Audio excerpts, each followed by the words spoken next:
Hello. Welcome to Corkbuzz, Coastal Spain. I'm Ryan. I'll be leading class today. Thank you for attending. I think I have to be upfront. Usually, I'm doing this as a recording, so usually we even have this as Zoom, where you'd have a little interaction with the chat or whatnot. But we're doing a recording here today, and we're going on a tour of coastal Spain. It's nice to have you watching and joining us. This is a little picture of the Basque Country that we have here on our screen in front of us. Just the north central part of Spain, right near San Sebastian, where we're going to discover our wines of Chocolina. If you haven't had before, it could be really a wonderful thing to find or be introduced to. It's certainly great for summer. And the idea even too with this class, because we are in August and we have the hot days of summer, I think of too, even when we're creating a list for like a restaurant or what you choose for things by the glass, that people would want to drink at this time of year where it's warm outside. You usually can find your answers along the coastal regions of many of these countries. Because as we discover with Spain, it can be very, very warm. Because we're a little bit further south in latitude, closer to the equator, if we compare ourselves to like France or, even like certainly Germany or Austria. So it can get to be pretty hot. So when we discover these wines that are relatively light and refreshing and easy drinking, they're usually by a moderating influence, and that would be by the position by the water on the coast for most examples. So hence why instead of just doing a tour of Spain, we're spending an hour here on the coastal regions, and also kind of cool too. Is people are so excited about what's new and what's different, or trying some of these more indigenous varietals of Spain. We're not spending our time on like the center of like Rioja or Ribera del Duero. I wanted to bring this up here. Two of our more popular regions, even historically, and which is level of production and whatnot too, we're hanging around along the coast. Okay. And where, again, with the historic valley, but here where we're starting to discover all these really cool new varietals and regions that we might not have ever heard of before, such as like Jumilla or Buya. So what's going on down there? Ria Spica is probably the most familiar. Where we're actually going to start. But the outline of today's class, we are going to look a little bit at the background and history, geography and climate, because we are still looking at Spain as a whole. So just to see that general layout. Briefly about the culture and just wine laws. But then again, up here, starting in Galicia, this collective area, what I was pointing out, maybe Ria Spica's, kind of like the Sancerre of Spain, but maybe the most familiar. We are actually going to stroll by Asturias and Cantabria, kind of cool. Hang out here in Basque Country, where our Chocolina, our very first photo, came from. And then hang out in Catalonia. I would say if it's not Ria Spica's, Catalonia, certainly with like Priorat, one of the more established and recognized, something that we see more of today. And then also Cava here too. And then heading down the Levant or east coast of Spain with Valencia, areas again like Jumilla and Buya and Murcia, Jerez, spend some time drinking some sherry. And then I am going to hop over to the islands. I know we're stepping away from mainland here, but I think also great wines for summer and certainly surrounded by the coast. But yes, this is a peninsula here, the Iberian Peninsula, Spain and Portugal, but again, how completely surrounded by water. If it's not the Mediterranean on the east, here we have the Atlantic Ocean. And we're oftentimes, like if we were having this class and it's been a while, a regular public setting, we'd have a flight of 6 different wines representing these different regions. And we'd usually start with a sparkling, which would be over here, most of this, like a cava. Coming from Pinedes over here in Catalonia, Pinedes. But we're going to start our visit today over here in Green Spain.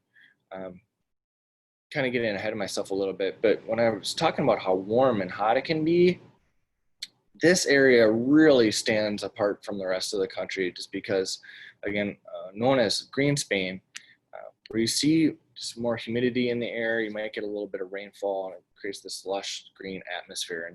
And these representing a cooler climate great for grapes that prefer a longer, cooler growing season, such as white grapes that are bright and fresh. Okay, so background and history. It's been over 5,000 years vines cultivated in Spain as a whole, but it is usually that expansion of viticulture that we credit the Phoenicians and also the Greeks, who took everything from essentially the eastern part of Mediterranean, and then not only going to southern parts of France. Here we're in southern parts of Spain and Cadiz. Kind of we're almost going to finish the tail end of class down here. So that's where the Phoenicians first discovered or established themselves along with viticulture. And that was around 11,000 BC, so now about 3,000 years ago. But they knew that people were growing grapes and probably making wine much longer than that when we have our first little bullet point. 3,000 BC versus Phoenicians 11,000 BC. Another reference point for that, if we're talking about France, it was only 600 BC when the Greeks really established Marseille, and you start to see that the beginnings of viticulture in France. But from the Phoenicians, just different stints of occupation and different rules. Think of the Romans first, but then we also have the Carthaginians, the Visigoths, the Vandals, and even the Moors. And for that period of the Moors, the kind of beginning parts of the Middle Ages, it was prohibited to enjoy wine or for alcoholic consumption. So it just limited the certain process, although that was always kind of looked at with a shy eye, or it still continued nevertheless, but maybe limited its growth. And then we did have the Reconquista, the formation of Spain with Isabella and Ferdinand, combining these two major kingdoms of Hispania around the 1400s. But here we also had the Reconquista, which came to an end again around the 1400s, where this Catholic rule continues. From that period, though, we kind of move into like the 15th, 16th centuries, but here they're one of the very first successful explorers, where we bring up Columbus and discovering the Americas and these early days of colonization. And this is when we see the rise of fortified wines, because as they were going across the Atlantic, again, these early colonists, they started adding distilled wine, essentially a spirit like a neutral brandy, to their regular wines, because with that added alcohol, it would strengthen the wines, and then they could enjoy them once they made it to their final destination across this hot Atlantic, and the wines wouldn't be spoiled. It just strengthened them so they could be enjoyed across sea. So that's why they got to be very popular. And they say the very first wine possibly to have been exported to Americas was sherry. It was the very first wine that was made it over to the Americas from Jerez. Moving into the late 1800s, and then there's those relations that developed between the Americas and Spain in general. Thing that comes to mind first is like the use of American oak, but not something we'll spend so much time on today. See it in like areas of Rioja. But some of these advances too then taking place up in the late 1800s. We do see phylloxera around this time, but my first point is here that they're making sparkling wines in Pinedes and Cava and Pinedes of Catalonia in the northeastern parts. And I'll hold off on this.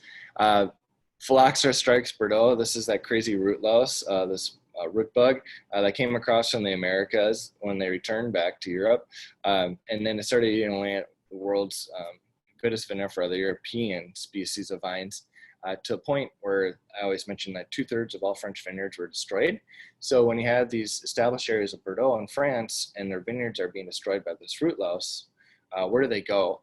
They just crossed over the Pyrenees and they ended up in north central Spain and like Rioja. So the folks of Rioja were learning from the French and ways of how they would store and age their wines and how they would present them. Where we see that influence of France and even how Rioja developed even further as a region. But after this phylloxera, we have the world wars and we have all these things like depressions and prohibitions that all influenced wine as a whole. But when they were starting to establish themselves in the early 1900s, they came up with these wine laws, denominations of origin, which would be this DO, that represents all these major areas in Spain. So we'll look at wine laws here in a little bit. But yeah, it protects not only where it has to come from geographically speaking, but the varietals, maybe the training method, and level of alcohol that ensures a level of quality. Well, the very first one established in 1926 was Rioja. So as we move along, here, unfortunately, with the Spanish Civil War, we have the reign of Franco, or just, is under this his fastest rule from 1939 to 1975. But again, a part in more recent history where it prohibited the development of further growth and advancement in just wine industry as a whole.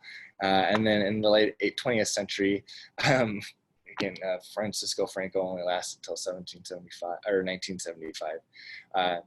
So it's beginning of this international rediscovery of Spanish wine, where you see people kind of holding on to the tradition along with more modern innovation, our current state. Okay, geography and climate.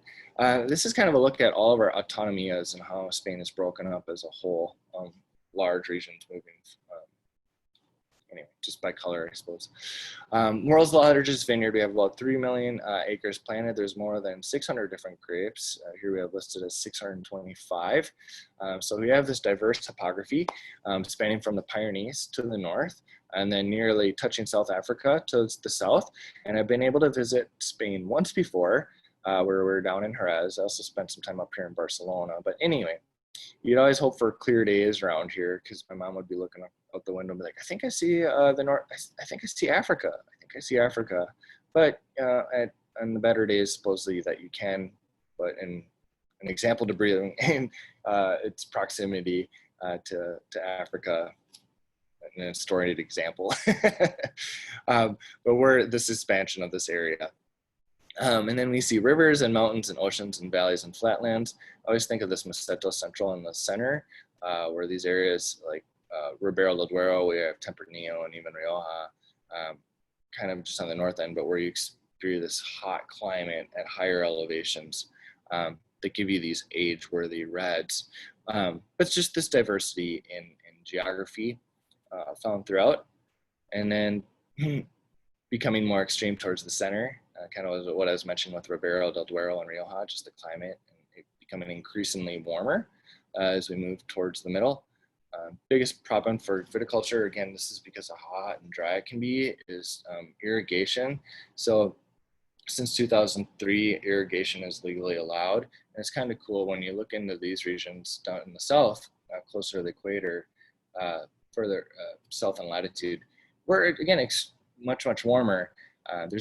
The wine law even fluctuates or has two different examples if you irrigate your vineyards or not, which might control how close you can plant them and then the amount that is produced from it, just in the way that they would farm. And I guess how important irrigation can be. And gets very hot in summer and then just minimum rainfall. Here, this is our quality system, and it looks like a triangle always. Again, where it was very first established, and I think representing the regions that had a prior historic value, such as Rioja. Not only talking about the folks of Bordeaux moving down into this area in the late 1800s, were one of the reasons why it would be first recognized, but people have been writing poetry about it since like the 1200s. This gentleman, Gonzalo Basea, mentions where the region's wines have been enjoyed for a long, long time. And then Jerez in the south, where Christopher Columbus left to on his ventures across seas, 1927. And this is interesting too, in Malaga. I'm just gonna take us back here for a second. Well, actually right here. Malaga, it's another area, it's actually a little further inland. Actually, it's right here, but right next to Jerez. An area we don't see a lot of these days, but interesting to know that it was one of the first 3 regions to be recognized with its own denomination of origin, its own DO. Modified in the 1970s and regulated by Consejo Regulador. So here, just all these DOs, these regions, they have these local, like governing councils that regulate these rules and dictate these stipulations. But most of everything we're looking at DOs, there's only 2 at the very, very top tier or right above DOs, this DOCA, denomination of origin calificada. One of them is now Rioja, which elevated itself to this top T, calificada. In 1991, The other one, where there again is there are only two, is Priorat in Catalonia, pretty close to Pinedes. And the reason this Vinos de Pago sits above this top tier DOCA is because what it is if you're not in these recognized regions, especially like Rioja or Priorat, this top tier DOCA, how do you promote yourself as a winery in some of these lesser known areas, such as like Aragon or in Murcia? Well, you can essentially promote your estate as a Vino de Pago. That's what this is. It's a single estate in less recognized regions that allow you to kind of promote yourself in an area that's maybe less familiar. How this Vinos de Pago, essentially it's a state classification in lesser known regions, a way to promote themselves. But DO and DOCAs, we don't see as much of this in the regions that we'll be visiting today, but it's mostly like areas of Rioja and Ribera del Duero, but where the idea of aging Crianza, Reserva, Gran Reserva, the wines before release, you'll just see as a common practice in how they label it that way too. So like Gran Reserva for like Rioja, they want, it's required by our denomination of origin system that it be aged for 5 years total, 2 in barrel, 3 in bottle before it can be released. And where you can see a lot of value. But you don't see that in many of these other areas that, again, we'll be spending our time with today in the coastal regions. And then Vino de la Terra, this is the lowest level, now falls within EU's IGP, that would be down here. And then we also have table wine. So it's like table wine, the stepping stone category are DOs, which is mostly everything. And then only top 2 DOCA, and then Vino de Pago, single estates. Okay, just to keep myself moving along. And we'll see examples of this as we go through too. But here we are, we're in our green Spain, where we get a lot more moisture and rainfall, and creates this lush environment with forests and vegetation and river. Cooler maritime climate, and then that's really good. It'll be a fun thing to revisit once we move further south. But another cool climate that, again, our main area of green Spain would be the Rías Baixas, and that's kind of our purple area that's is divided amongst these 5 subregions. We might know of Rías Baixas, that's the area. The grape that it's dedicated to is this Albarino here. When I was talking about this cool maritime climate, Albarino can oftentimes be a good recommendation for those that love Sancerre. Sancerre is a region of northern France along the Loire River where it's also very cool. Great for this white grapes that like a cooler, a longer growing season, so it doesn't ripen too quickly, and just that it can even ripen successfully at all, but gives you these lighter styles that have this bright acidity because it's sour fruit, again, from an from a cooler climate, producing this underripe fruit that gives us this tart, refreshing quality. And that's all those like flavors of like lemon citrus and lime or green apple. That sharp tart example is all reflective in where these cooler areas where Albarino and Sauvignon Blanc of Sancerre are respectively grown. So anyway, comparatively, so I'm drawing those similarities between wines that drink very much alike and then their growing conditions. What I was doing there, Sauvignon Blanc and Sancerre, Albarino and Rías Baixas, just these cooler regions. It is an area dedicated towards white. You can produce reds there. You can also produce sparkling. But again, the name of the game is Albarino. And with these 5 subregions, we'll go through it real quick. Ribera de Ulla to the north, by the river Ulla. It's one of the newer regions. It's kind of growing and expanding and really establishing themselves as being developed. But the one to know is this Val de Salmes, right below that, right along the coast. This is supposedly where Albarino was its birthplace, where it's originally from, and where the most concentration of vineyards and growers are located these days in Val de Salmes. Here, I lost my pointer, right over here. So this is the one that we should know about. One of the smallest areas, subregions, is Sotomayor. And then towards the south here, we have Oroso by the coast, by the ocean, O, Rosal, and then Condado de Tea. Here, both of these are right on the northern border of Portugal.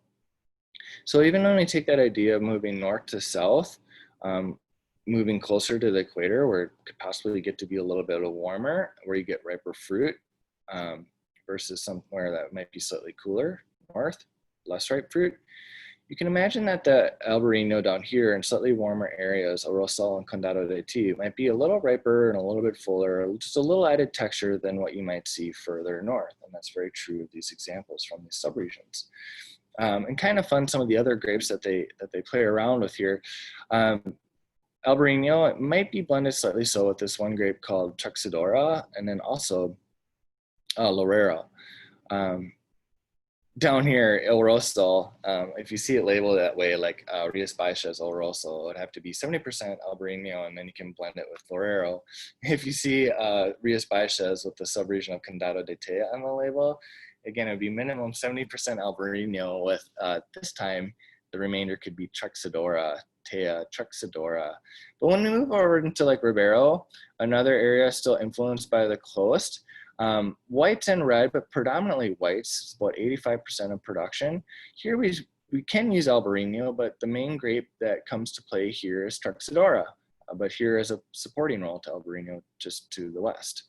A grape, besides, because I jumped over here to now to Ribeiro, besides just Truxadora that can drink much like an Albarino, where it's crisp and dry and bright, maybe slightly more added texture because again, we're further inland, less influenced by the water, and further south. But a red grape would be Cano, okay? And you can see these other grapes like Espadero, just to name another one of them. But because it's relatively cool, if you ever want a great red for summer, these could be a great way to go, or even like a red wine with fish.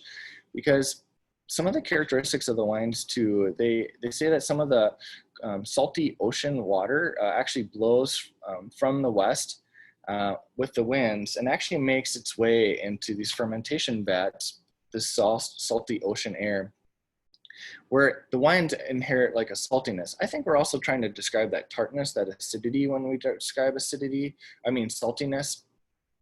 But here they actually make a reason for why you'd actually have a saltiness in the wine. But they would never be, like for the reds, too big or too full that it would overpower even like a lighter fish dish or something like that, something that you'd like to drink when having like lunch along the coast or by the beach or something like that. So we're, again, maybe a fun way to discover some new reds. The one thing I wanted to backtrack a little bit, just how Albarino drinks stylistically, besides being light and bright and crisp and tart from its growing conditions, is that instead of just saying lemon and lime, you want to usually say something like more expressive, like an orange or a clementine. Sometimes it's a little peachy.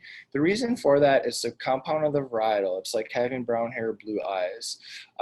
It has this intensity of fruit that again wants you to say something more expressive like that orange or that clementine as opposed to that lean light lemon or lime.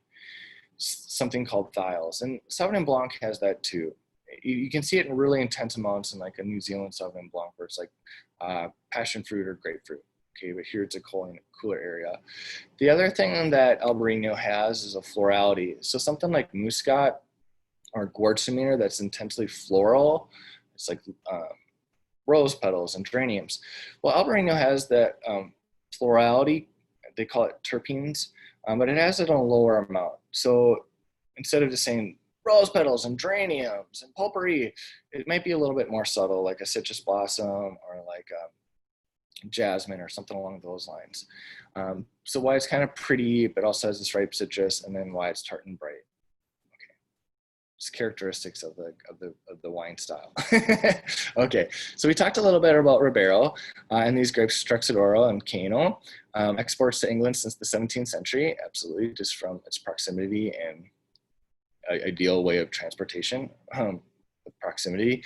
Ribera Sacra, we have to be sure to talk about this. This is amazing.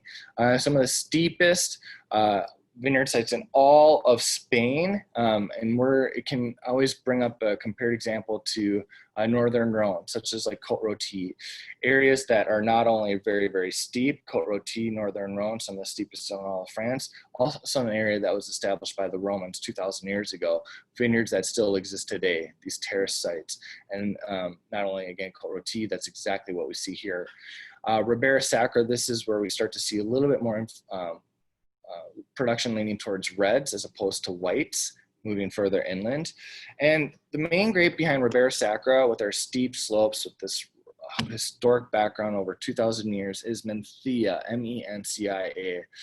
And it's a little bit lighter than Syrah, but in the northern Rhone. But if you like that spicy, peppery, like smoked ham kind of quality that Syrah has, that's the same thing that Mencia has.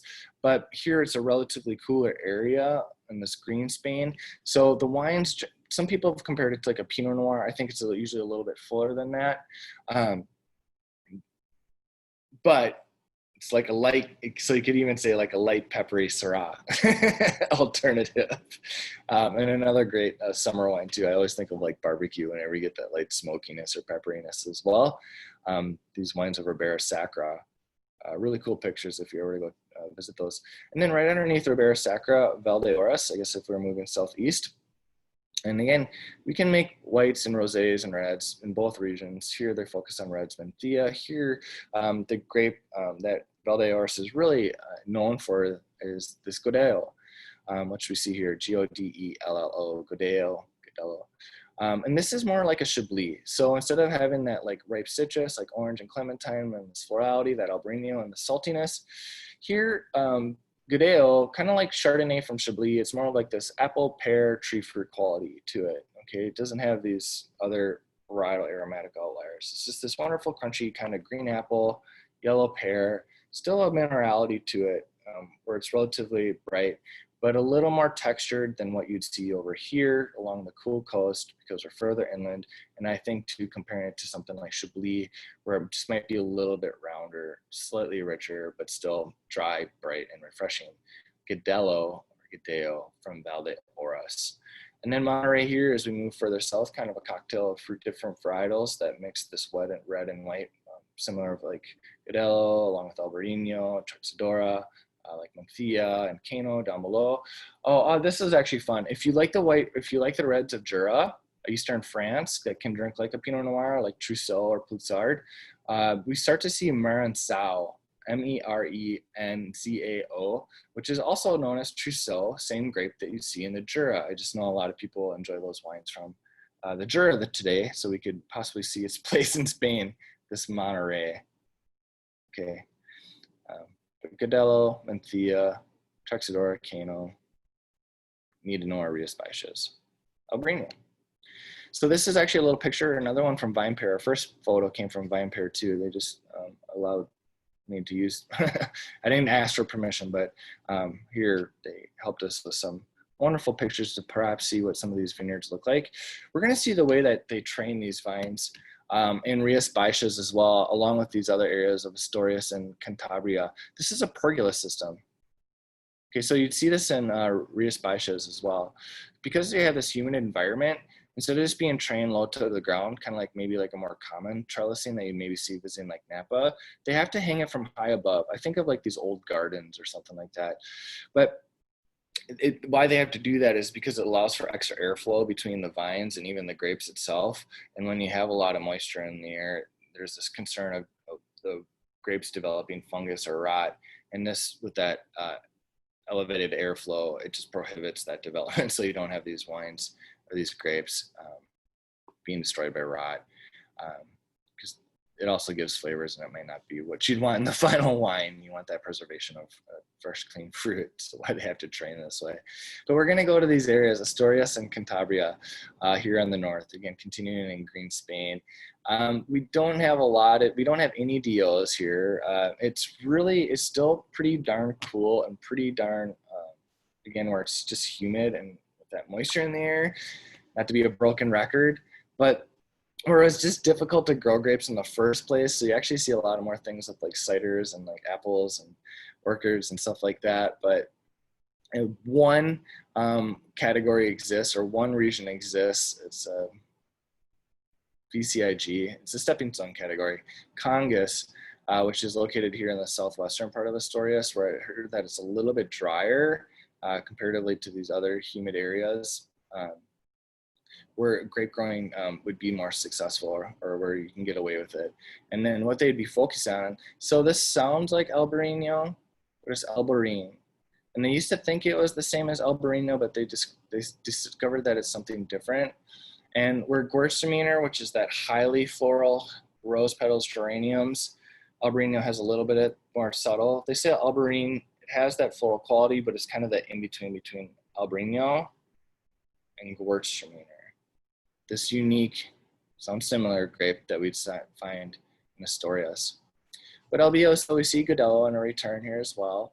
And then red variant of Albarine, the Tinto, and then unique varietals, this Caraskin, see that extension of Menthia from other neighboring regions such as Ribera Sacra, and Verdejo, which you actually see down here in a white variant, here the Negro, the red variant up in Asturias. But what it's also known for, if we start thinking about food products, is the country of cheeses. And a popular cheese I read about in the area is this Cabrales, which is like a hard cow's milk.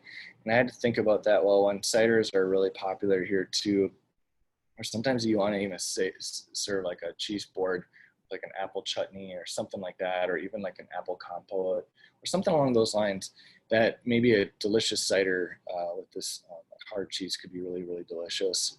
Everything in that area. But just, I think cool whites, refreshing reds, and then these unique grapes, Albarine, perhaps discover something like Caraskin in a blend over here. Cantabria, I'm going to revisit the producers here once we even start talking about some of these lesser known regions down below. I'll say it now. When we even look, we don't see a lot of this. When I look up at like our video catalog or our online catalogs for like different distributors and wines available, I see like maybe 4 to 6, certainly no more than 10 producers from these regions being even available to us here in New York City. A lot of the producers that are available are actually in these portfolios that highlight, like you could put it in that blanket like natural category of wines where it's organic farming, low intervention in the vineyards, and then the cellars, low amount of sulfur being used to make the wines, you know, towards bottling and stuff like that. And an area of a category of wine that people have a lot of interest in these days, where they're very much considerate of what they're eating, if it's not even like organic foods, but what they're drinking as well. And also where you have these young, innovative producers kind of like going into these lesser known areas where to establish themselves as winemaker is more economically feasible versus even more established areas like Rioja or Ribera Duero. So it allows some more opportunity here just because, again, it's economic availability for them. And also, not only this organic farming, but low intervention winemaking, more making this, you could say, more natural product, but then they're working with these really cool indigenous varietals of Spain too, which we kind of talked about its place in history. Instead of just planting Chardonnay or like Sauvignon Blanc, here they might be choosing to work with this unique grape called Albarine or something like Caraskin, and most likely would be a blend. Again, light and bright and refreshing.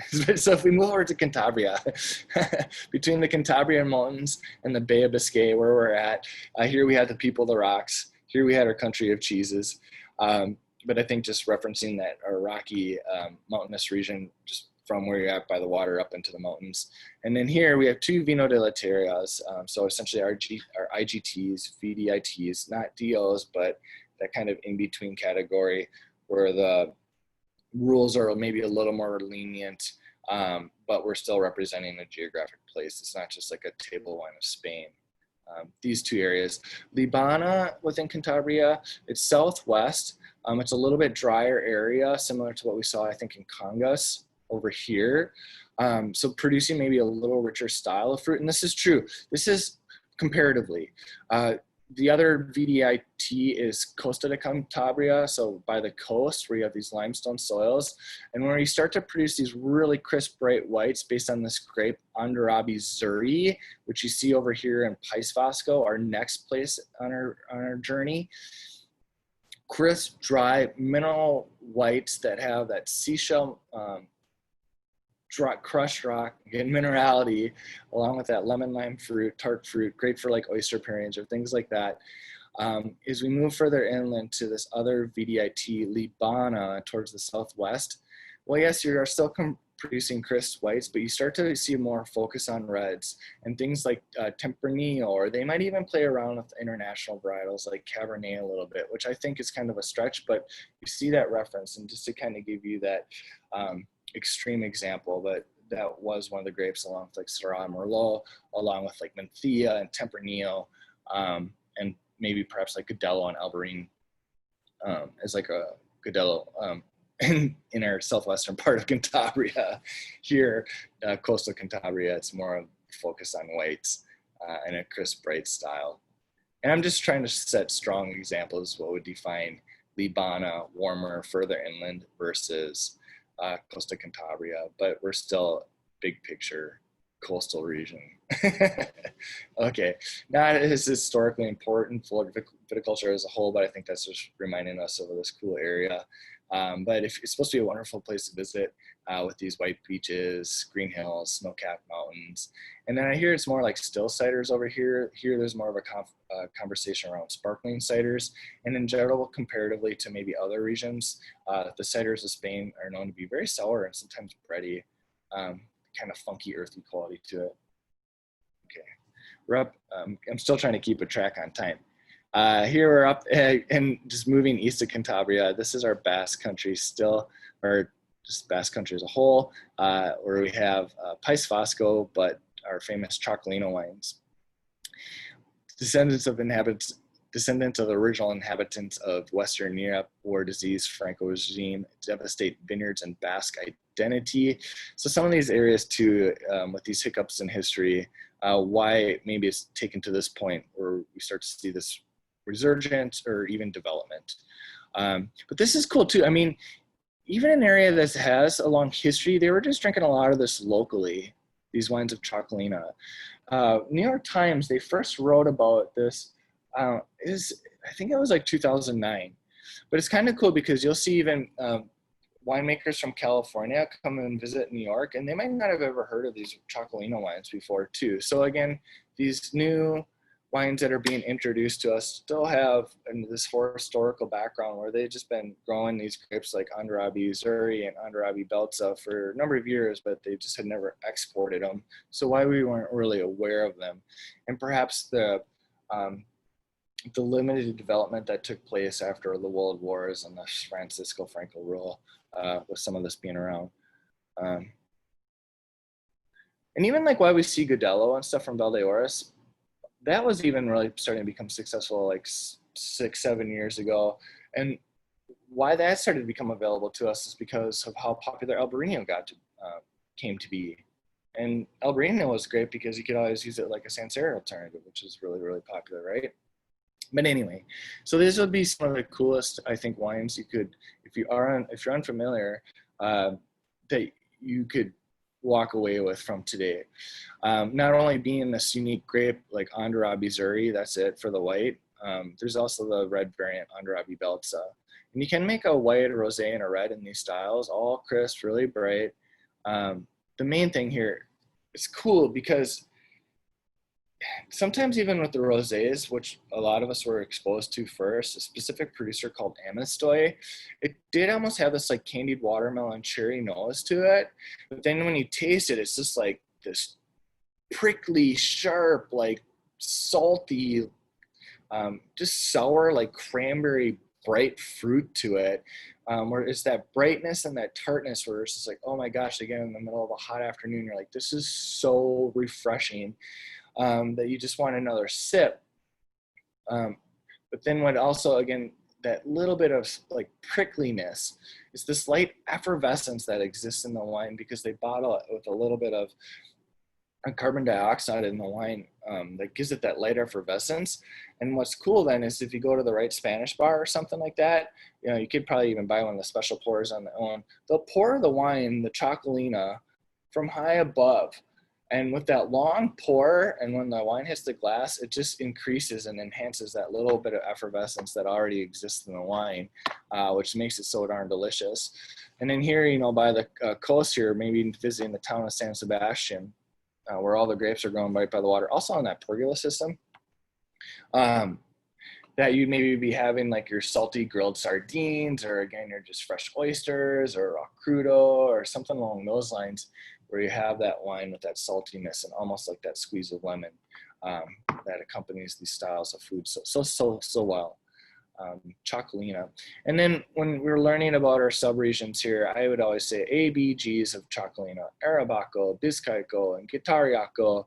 They say Guitarriaco, well, this is the very first deal of Chocolina that was established, and they say the oldest and most traditional. Some of the kind of the wettest area of vineyard sites, and then Vizcaico, where a lot of producers are now establishing themselves, is a slightly larger region, and Arabaco, the newest. But I say this is the oldest, the most traditional. I'd say what we see the most of, Guitarriaco.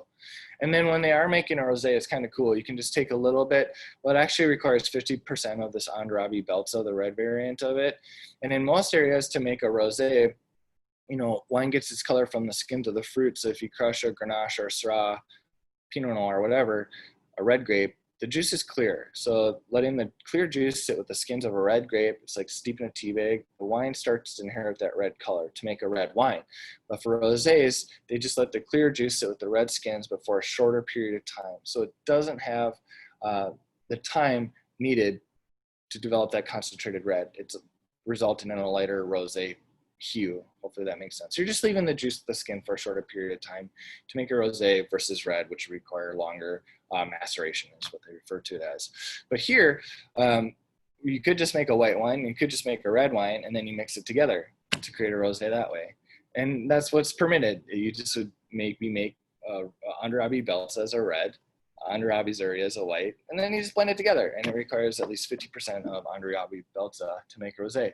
The only other place that you can really do that legally, because most of the times it's required by law to be that short maceration, is Champagne.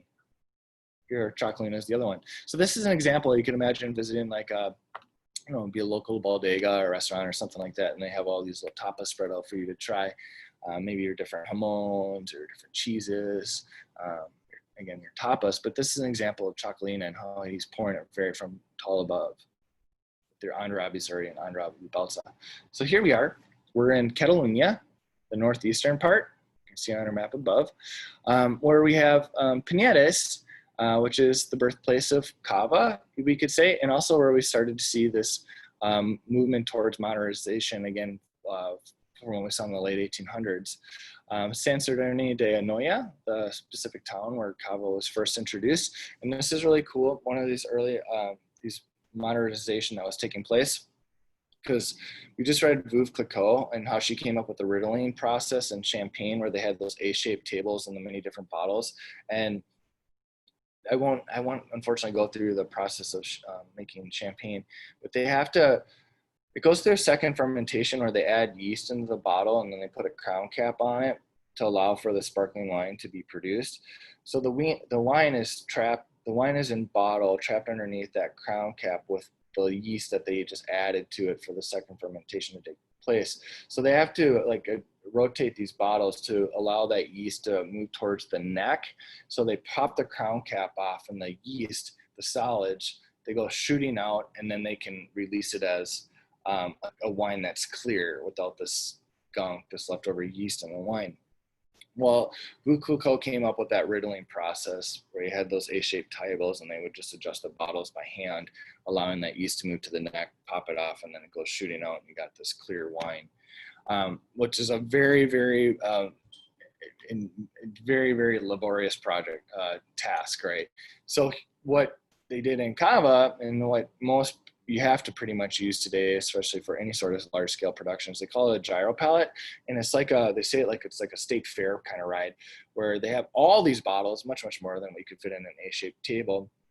And then they shake the bottles all at once, allowing that yeast to move to the neck of the bottle, and then they call it disgorgement, where they pop that crown cap off, and they can produce a lot more in a same amount of time if they were doing it all by hand. So most people will use the gyro pallet, and it was the folks of Cava that came up with this invention. Stainless steel was produced that also allowed you to make some clean wines up in this area. The last thing too is after I want to say is once you pop that crown cap off, they might choose to add a little bit of sugar or not to the wine before they bottle it and then label it and sell it.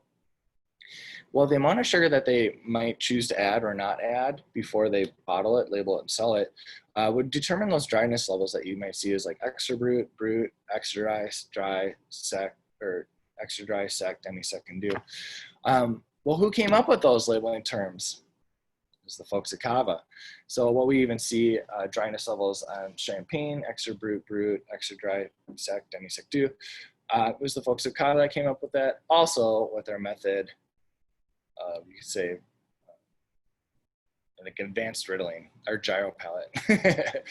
But what we love Cava too is not all sparkling wines are made in the Champagne method. The way that Cava is, contrast with that would be like Prosecco or Moscato. They use a single fermentation. It's the Charmant method, but the resulting style of that is just like, it's more of like a crisp, clean, easy, more about the fresh fruit quality of those grapes used for Prosecco and even like Moscato and those styles of sparkling. Here with the Champagne method, where it goes through a second fermentation in the bottle, where the wine spends that period of time in the bottle with the leftover yeast, right? It inherits almost yeast-like flavors of brioche and biscuit and croissant that kind of extends on that characteristic and the complexities of the wine that you'd see in Champagne and here in Cava. So it's just like, if you don't want to spend that money on Champagne, you can get wonderful value from Cava, because the wine drinks very similarly because it's made in the same way, is where we're going with that. And then there's all these advancements and this youthful like developments, this Corpinat. It's just a focus of on wines, Cava, sparkling wines, where it's like organic farming, everything is hand harvested. It's just a movement towards more like organic and like higher quality fruit, this Corpinat versus like classic Pinedas. And then these are the grapes. So also kind of cool, where they're using indigenous varietals such as like Macabeo, Parellada, and Xarel-lo.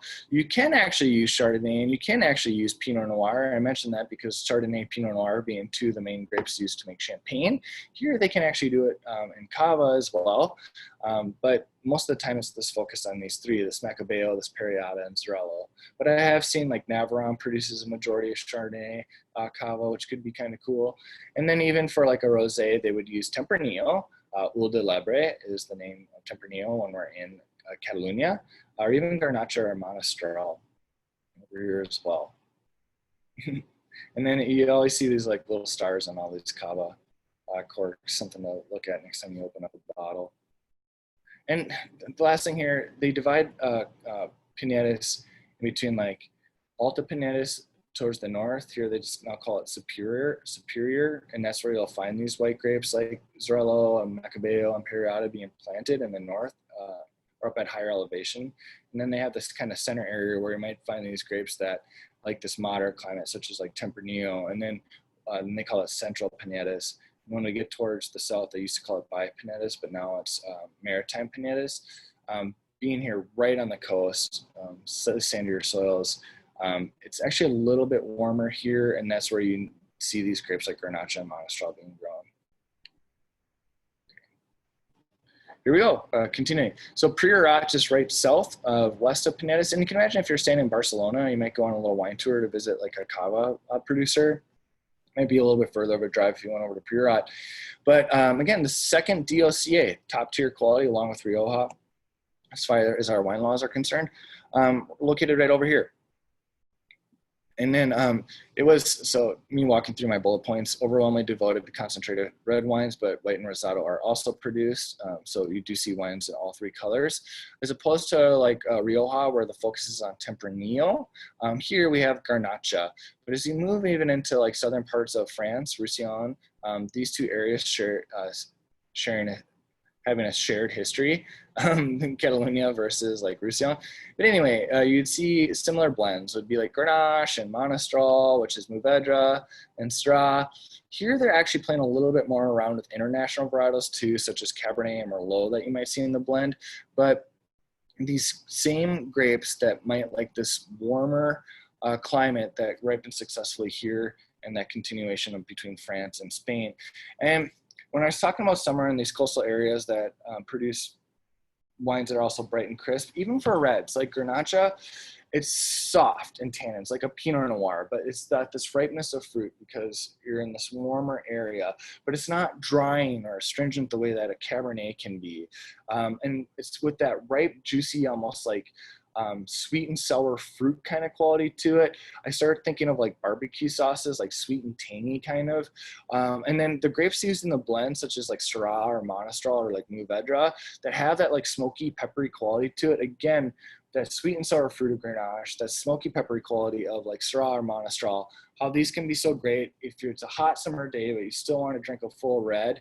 You can achieve that here, but I think there's something that lends itself a little bit better, where it's not like super tannic like a Cabernet can be, or like an aged Brunello, where it's just very drying and astringent. There's still like a friendly, soft quality to it that might be great on these, considering the time and place that we're going with all this. And then here, where it's just a little bit warmer, in that extension of similar varietals, France, here into Spain, and even moving south, where you might even see that Garnacha Blanca variant producing, instead of lemon lime like that we'd see in like a cool green Spain, that underripe fruit, here it might be a little more lush and tropical and just like the ripeness of fruit, where so instead of saying again lemon lime, here we'd maybe see like pineapple or mango or like guava to express the ripeness of fruit, if we were happen to be drinking white wines from Priorat or even like Monsant, these neighboring areas. But why it got to be so successful is this gentleman, Rene Barbier, who came from the Rhone region of Gigondas, right outside of Châteauneuf-du-Pape, in 1979, and he convinced these 4 other clos, essentially these estates, while also planning international varietals, but to release one wine under 5 different labels. They call it this historic clos, that caught all this international recognition and attention, which allowed this area to kind of develop and step forward into this like DOCA top tier recognized region throughout the rest of Spain. Rene Barbier, the famous clos. He also worked for Alvaro Palacios, which is Clos d'Auffy. Rene Barbier's personal estate is Clos Mogador. And then with the steep, arid, rocky vineyards, we have these famous Licorello black slate soils, retains heat to reflect on the vine, and is also well drained, allowing grapes this ideal environment. And then there's also a focus on these villages within Priorat, this Vino de Pueblo. It's kind of like villages of Burgundy, if you would think of it that way, but again, these steps in development. Here, I have to keep myself moving along. So here around Priorat, if you like those wines, you'll see similar styles in this region that surrounds it like a donut. Monsant, it's kind of that red that surrounds the green. Newer to be established in 2002, previous just a subzone of this Tarragona. But again, similar varietals, Garnacha, Carniena, also known as Mezuelo, right? Samso, Carniena. But Tarragona, that's this big orange area. Historically, it has been used for like communal purposes and whatnot too. A lot of the grapes today will go into the whites of white grapes going into cava production.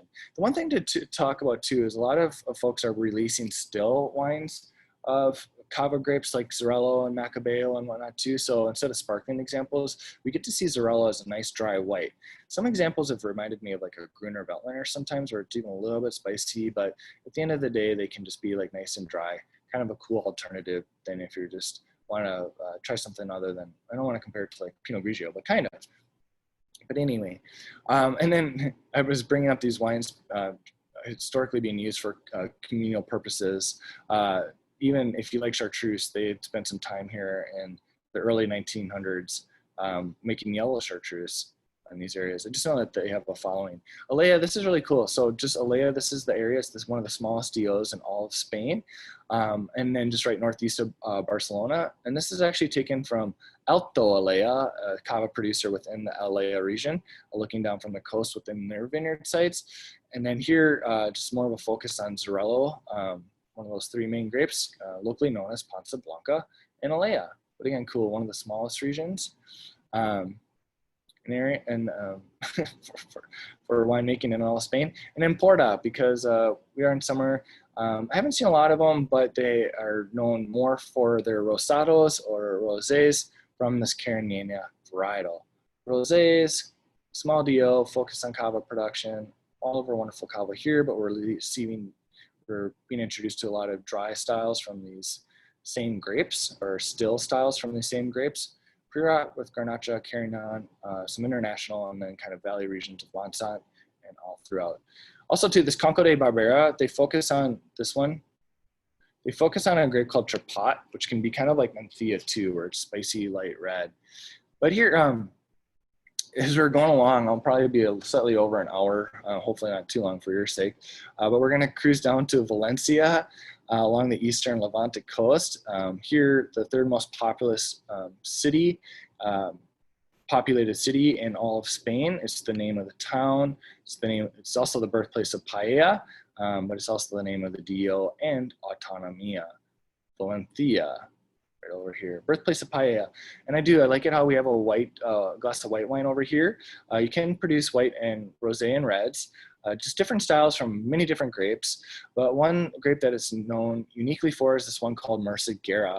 And I've only tried a few different examples, but again, as we're further south here, versus up again in green Spain, or maybe what we saw similarly to this more Mediterranean influenced climate of the white wines of like Priorat, where I was talking about that tropical like pineapple, guava, mango fruit. I saw that a little bit too with the white examples that I've seen from Valencia with this Murcia grape, where it was a little more tropical, it was a little more rich in this intensity of fruit than what I saw perhaps from like a Chocolino or again Rías Baixas. But I think that's great because when you have paella, which sometimes gives you these rich, intense flavors when you're still maybe just working with your like shrimp or like sausages, that you have a white wine that can still kind of cut some of those rich qualities, but also stand up to that intensity of the dish and those aromas and those flavors, where that pairing can work so well. Valencia, right over here. And then within the Valencia Autonomia, we also have Alicante, and that's just right, well, that's right over here. But I actually want to talk about Util Roqueña first. That's closer to Valencia. Here, this is the one time where we're in this specific area where we're focused on the Bobal grape, which has got this wonderful, like the examples I've tried of like kind of purple, but dark fruit quality to it. Not super tannic. I was comparing it to like maybe a less ripe Malbec, and ones that I wouldn't say would usually use new oak, because it's usually these younger producers that are kind of backing away on that usage of new oak. But yeah, it's kind of like a fresh Malbec, this Bobal red that we'd see in Util Roqueña. As we stay in the Valencia Autonomia, but just move south into Alicante, this is where we start to see the grape Monastrell. Saw a little bit used as a blend up in Priorat, but Monastrell is also known as Mourvedre, which is like a Syrah on steroids, where it's, instead of being smoky and peppery, it's really rich and meaty and savory and like rustic, where it could be your bread and butter because it drinks so uniquely that way, with the smoky kind of like quality to it. But what we start to see that down south in Alicante, just a unique style of wine. It could be great even with a light dessert or aged cheese or something like that. It's this fondant. It's a style of dessert wine that's oxidate. It's a cellar style that's also oxidative from this overripe Monastrell fruit. So there's a sweetness to it. Aged for a minimum 10 years before release, but it's not fortified. That's what it'd be like, something a little bit, I still would want that ruby port with the chocolate cake versus this, where that ruby port is fortified, would have a little extra strength and richness to it. But just a unique style that exists in this area of Alicante, this fondant. Murcia, fondant, but use of Monastrell even for like the dry reds, probably you'd see more of. And then this cool Bobal grape, kind of like a softer Merlot, like a fresher Malbec is what I mean to say. And birthplace of paella. Murcia, that's just right underneath. And then within Murcia, we see these three areas. I might say Yecla first, just moving north to south. At slightly higher elevation, between 400 and 800 meters. I think what really stands out, because these are all based off of elevation, is that it's slightly cooler with these chalky soils. So maybe a lighter, fresher fruit quality, even if we're playing around with Monastrell in all of these three regions. Jumilla, right underneath that, really stands out for these sandy soils that dominate these vineyards. And because of the sandy soils, phylloxera, which actually first made its way over here in Malaga, was never able quite to reach these vineyards because it was hard for the phylloxera to exist in this hot, sandy soils. It actually finally did come around and strike in the in the 80s. So they had to replant about a third of the vineyards, and they gave them a refocus on how they would replant, and also kind of a reflection period of time of moving towards a level of quality. So even if we're seeing this Monastrell, which is like that Syrah on steroids, rich, meaty, smoky, spicy, a lot of these producers too are also being introduced to methods of winemaking such as like carbonic maceration and also even shorter maceration times. Carbonic maceration is something that we see up in Beaujolais, where you get Gamay, which is like light and lifted and fruity. So you're starting to see a couple wines and styles that would have like a lighter, fresher approach to it, even in an area that you can certainly see this ripe, fuller styles of reds. Humillo with the sandy soils, and then Buyas to the south of our collective Murcia.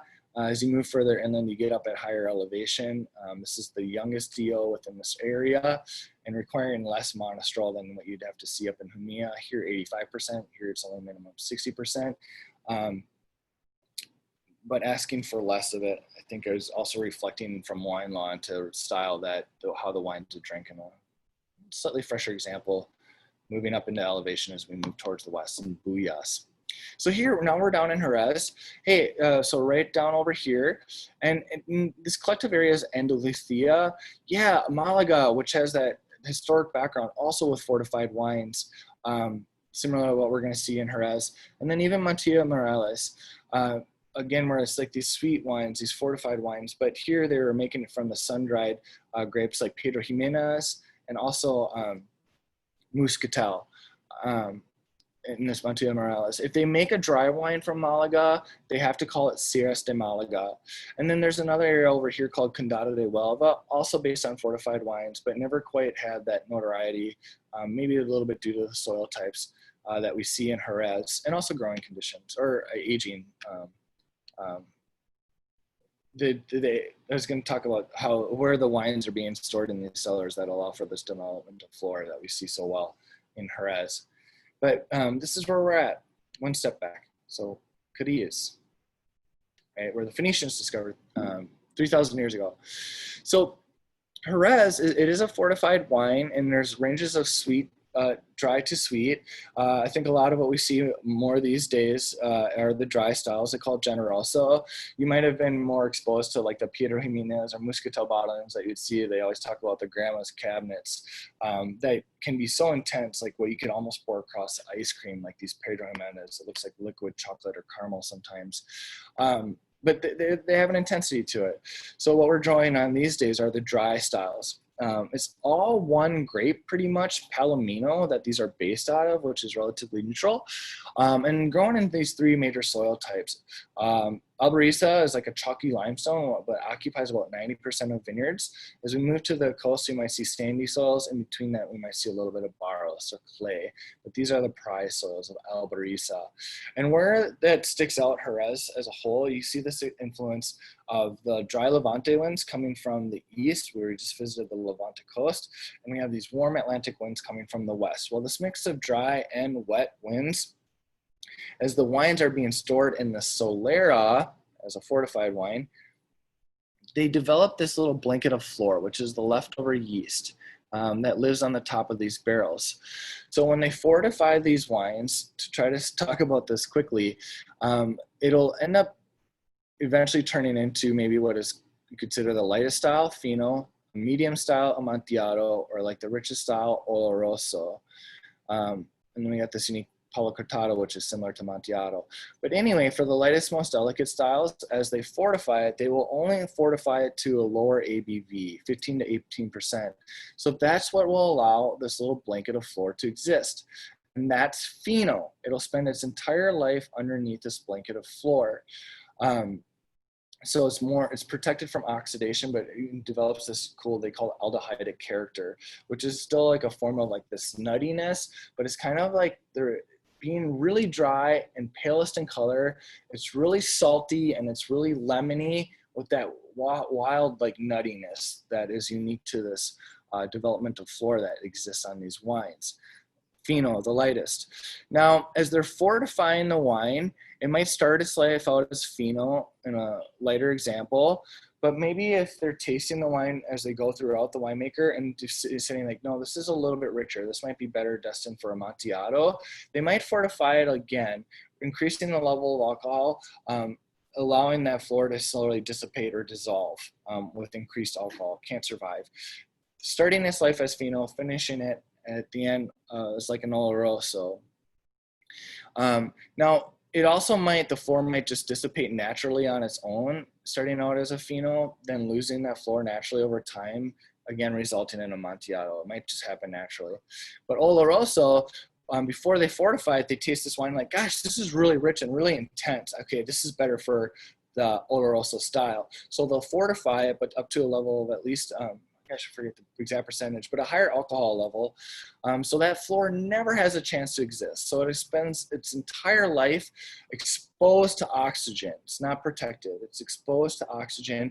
And that's why it starts to get to be really dark in color. And then when all of these styles have like this nuttiness to it, this is like the most, like the nuttiest nut times 10. The deepest roasted walnut you can ever imagine that sticks with you for a long time, but it still has this saltiness, and it's just absolutely delicious. And it's one that you start to crave. It can be the most unique, or maybe might take a little time to adjust to these flavors, or it could be something you enjoy right away. Even like a sherry cocktail to it. But these light, bright, mineral-driven styles of like Fino that are super salty and still lemon and like limey, you have it sitting on the beach or even with an oyster, and it will certainly be a wine that you start to crave, the Fino. And then if you're in the specific town of Sanlúcar de Barrameda, they would call Fino a Fina. Essentially, it's a subcategory, also known as Manzanilla, which means chamomile, but it's the lightest elegant style. Oh my gosh, I'm so much longer when I'm doing this by myself. Palo Cortado is kind of like an Amontillado, but a slightly richer style. Might exist under flor for a slightly longer period than Amontillado, but there's no real exact definition. These are just common consistencies from what you'd hear from winemakers about what would differentiate Palo Cortado from Amontillado, but essentially the same. Starts its life under flor, like Fino. Eventually it'll finish like Oloroso. Palo Cortado maybe underneath flor a little bit longer than what you see with Amontillado. But here we're now on Canary Island, 600 miles off the coast of Spain, but only about 60 from the northern parts of Africa and Morocco. So we're far away. And then we have these 10 islands, 10 dios. Some of them are specific to the islands themselves, but 5 of them exist on this one island of Tenerife. And it's an area, like, because we're out in the ocean, these are all based off volcanic soils. I got a really cool picture to the end. And then another area, because of these intense soils and just like climate, an area that was never really affected by phylloxera. So some of the wines that you see produced from this region, they're working with vines that are over 100 to 200 years old sometimes. So that doesn't exist in a lot of places, which also lends to the uniqueness of these wine styles. If you see a red, one of the main ones is Listan Negro. We also have Listan Prieto. This is a grape, as the colonists were moving from southern parts of Spain and over to the Americas, they'd have some stopping posts. Canary Islands is one of them. So one of the main grapes that they brought over to the Americas, South America and North, was this mission grape from the Spanish missionaries, which was simply Listan Prieto. Eventually taking the name of País, down in Chile, which you'll see winemakers producing wines from these days too, País. And then even in California, you'll see some people making wines from the mission grape, which is just simply Listan Prieto. And again, if you like these light reds that are a little spicy and peppery, that is a common characteristic of the way that many of these reds drink. For some of the whites, you might see some of these aromatic whites, such as like Malvasia, being one of them, and Muscatel, but made in a dry style. So it's kind of cool to see this florality and this lifted, it's kind of like an intense Albarino, right? Just really pretty and expressive, but then you have something that's dry and crisp. Kind of cool, this Listan Blanco is essentially Palomino, our main grape to use Jerez. It is in a white style. And then even delicious Rosados, Rosés, all within this area. Maybe just to keep it at that for right now. But too, where fortified wines got to be so popular in like the 1600s, 1700s, these early days of colonization, were in a stopping point for them before they continued their voyages. Here where fortified had an historic presence, but now just this movement to dry styles. Now here we're finishing in the Balearic Islands, and we're moving, actually we're on the kind of eastern side of the Levant, coastal Spain, where we're in the Mediterranean, and there are two DEOs that exist within the Balearic Islands. One of them here is this peninsula to the north. That's the blue area in the very, very center. And then there's Plateau Levant, that green area to the south here, much, much larger. This is the first one established in 1990 and at higher altitudes. One of the oldest wineries on the area, this is this Asturias de Ribas, established in 1711, but just to kind of tie towards a little bit of its history. But I would say you get a lighter, fresher examples and maybe more of a focus on white grapes at this higher elevation in the center and peninsulum. With Plateau Levant at lower altitudes, an area recognized in 1999, almost 10 years later, you maybe see more of a focus on reds and slightly more richer pronounced fruit characteristics. Still examples. We have this one grape called Cayette. It's actually from this producer here, 4 Kilos. This is one of the first garage yeast wineries. Established themselves in the, if it wasn't the late 1990s, it was the early 2000s or mid 2000s. I think it was the mid 2000s. So example of a producer that's been around since the 1700s, Jerez de Ribas, and this newer 4 Kilos garage yeast. Not only, I'm sure, producing Montenegro and Mole, Prensel Blanc, but also releasing cool grapes such as Cayette. And then how these would look too, if you're ever like visiting these vineyards, these low trained bush vines, certainly not on any trellises, and then kind of absorbing the heat of this rocky soils in this coastal region. So our Penicillum and our Plateau Levant, really cool, unique indigenous reds being grown here. Still pretty light and fresh, kind of similar to like Lanzarote. Oh, and then what this is Lanzarote. This is the easternmost island within Canary Islands over here. And we talk about volcanic soils, but where you most see the most extreme examples. And it's kind of wild. So next time you drink a wine from Lanzarote, you can remind yourself of where these grapes are being grown. Because it's like you talk about the terroir and you're just like, oh my gosh, this is where it's all being grown. And I like it when we can see it to scale, where these trucks are along the side and we can see the gentleman over here. So they have to bury these pits and then build these rock walls that will surround these pits, because you get these extreme winds that come across because these vineyards are on an island in the Atlantic, to help protect these vines and how they're being grown. And even that volcanic soil too, there's sometimes, again, that not only just a pepperiness and smokiness, some of them, a lot of people attest that do these ashy volcanic soils from where these grapes are being grown in Lanzarote. Okay. Well, that's it. I kept it on this recording a little bit longer than what I would usually be used to. Perhaps me ranting more than what I should on my tangents that I'm so well known for. But hopefully we learned some things along the way. Kind of the general styles that we'd see from many of these different regions, like our Albarinos over here, and like tart, salty reds. Not just ciders anymore, but we're starting to see like some of these grapes, if it wouldn't be like this unique Albarine, or even this influence of like Andarabi Zuri and Cantabria, but certainly Andarabi Zuri here with our Chocolinas.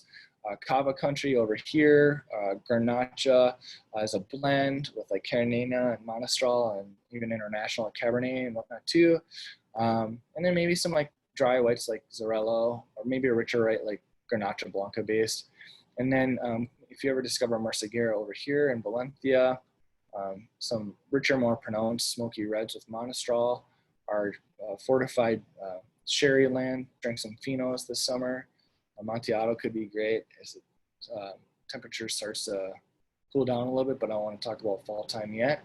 And then hop over to the islands with Listan Prieto or some Malvasia. Maybe try some cool things like Cayette over in Balearic Islands. Okay. Well, thank you very much. You can always reach out to us. I'm Ryan at Corkbuzz if you ever have any questions. And thank you for being patient listeners. And always appreciate the support. Thank you very much.